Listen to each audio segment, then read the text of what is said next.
Welcome to This Explainer. I am so thrilled you're joining us today because honestly, we're looking at one of the absolute most fascinating and, quite frankly, baffling situations happening in the financial world right now.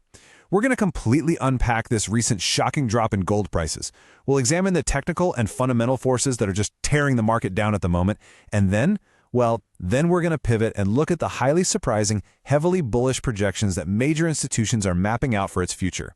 If you want to understand the exact mechanics driving the gold market today, you are absolutely in the right place. Okay, let's dive into this. Right now, spot gold is trading right around $3,976.90 an ounce. Now, to truly grasp the gravity of that number, we have to rewind just a few months to January of 2026. Remember when gold absolutely surged to an all-time record high of $5,595? Yeah. So what we are staring at today is a plunge of roughly 29% from that peak. It's been a severe, punishing correction, and it has completely caught a lot of seasoned investors totally off guard. But it's not just the percentage drop that has the entire market talking. It's the specific, massive psychological barrier that was just shattered. For the very first time since November of 2025, gold actually closed below the $4,000 support level. For months, $4,000 acted as this completely unbreakable floor, right? Buyers would eagerly step in every single time it got close. But this week, that floor completely gave way, handing us the first sub-$4,000 daily close in 7 whole months. Which brings us to the central mystery we are solving today. Why in the world is the ultimate safe haven asset crashing? Gold is historically the exact asset investors flock to during times of crisis, inflation, or uncertainty. Yet, right now, it is completely failing to protect portfolios in the short term. So what gives? To figure out why, we need to strip away all the opinions and look strictly at what the hard data is telling us. Let's start with part 1, technical autopsy, reading the charts. Before we zoom out to the global economy, let's just look strictly at the math of the price action. The immediate threat flashing red right now is a looming death cross. If you're not familiar, that's where a short-term 50-day moving average drops right below the long-term 200-day average. It is a classic, heavily watched signal that essentially screams, we are entering a shifting, bearish trend. Now, what's really interesting about this breakdown is the danger zone mapping out right in front of us. Notice how the 50-day and 200-day lines are converging so rapidly toward that exact death cross setup.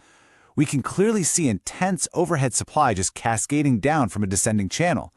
The price is literally fighting tooth and nail against this heavy overhead resistance, but this bearish technical structure is squeezing gold really tightly right now. And when we check out the momentum indicators, things get even more interesting. The MACD is negative and basically just drifting sideways. But check out the RSI below it. It has dipped deep into oversold territory, sitting around 48 or even lower. So what does this actually tell us? It means there's a massive lack of trading volume right now. It's a textbook pre-breakout environment, suggesting we are about to see a massive surge of high volatility. And all of this leads directly to a phenomenon analysts call a polarity flip. Because gold fell below that highly critical $4,000 mark, that specific level has completely flipped its polarity. It went from being a rock-solid floor of support to a hard ceiling of resistance. Now, every single time the price tries to bounce back up and catch its breath, sellers just step right in at $4,000, creating a highly bearish setup for anyone trading in the short term. Moving on to part 2, fundamental culprits, the macro forces at play. You see, charts don't move in a vacuum. Gold is currently getting absolutely crushed between 2 major macro headwinds. On one side, we have monetary policy. Under the new Federal Reserve Chair, Kevin Warsh, the Fed is signaling a heavily hawkish bias because inflation is just remaining super sticky. Markets are actually pricing in a 68% chance of a September rate hike now. That pushes real Treasury yields up and strengthens the dollar, which instantly makes non-yielding gold way less attractive. But then, on the other side, we have fading geopolitical fear.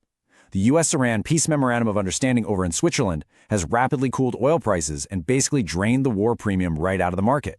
So without that panic, a major pillar of gold's short-term demand just vanished into thin air. But wait, there is a third, highly ironic factor accelerating this crash right now. Alongside that strong dollar, investors are getting totally hammered by a massive tech and AI stock sell-off.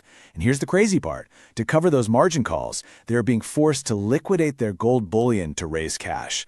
Think about that. They aren't selling gold because they hate it or don't believe in it. They're literally selling the ultimate historical safe haven just to bail out their speculative tech bets. Let's move to and see how this builds into part 3, the institutional reversal, projections for 2026 and 2027. So, if you only look at the short-term bloodbath on the charts, you'd probably think the market was just giving up on gold entirely. But guess what? The major banks are telling a completely different story, basically ignoring the short-term panic altogether. Just look at these consensus year-end 2026 targets. JPMorgan has set a target of $6,000. UBS sees gold hitting $6,200 by mid-year. Goldman Sachs, even after revising their own targets down a bit, sits firmly bullish at $5,400. Oh, and Bank of America and Deutsche Bank? They're also targeting that massive $6,000 mark. And the crucial point here is summarized absolutely perfectly by this statement from JPMorgan Global Research. They stated verbatim, "The structural case for higher prices remains firmly intact." What they are doing is making a very distinct, deliberate separation between cyclical, short-term softness, things like those tech margin calls and hawkish Fed speak, and the incredibly strong underlying structural foundation of the global gold market. So what exactly is that structural foundation? Well, it essentially comes down to long-term drivers that are entirely detached from day-to-day retail trading. We are currently seeing unprecedented central bank reserve diversification. Just as one example, the People's Bank of China has been on a relentless 17-month continuous buying streak. Add in the macro global trend of de-dollarization, plus growing concerns over fiat currency debasement and skyrocketing national debts, and you've got emerging markets creating a massive, practically immovable floor for physical gold demand. This entire dynamic is just wonderfully mapped out in this analysis by Zenodo. They model 4 distinct probability scenarios for gold prices through 2030. They assign a 50% probability to their base case, which sees gold reaching $4,200 by Q4 2026, driven by moderate growth and steady central bank buying. But notice that extreme bull case on the bottom right?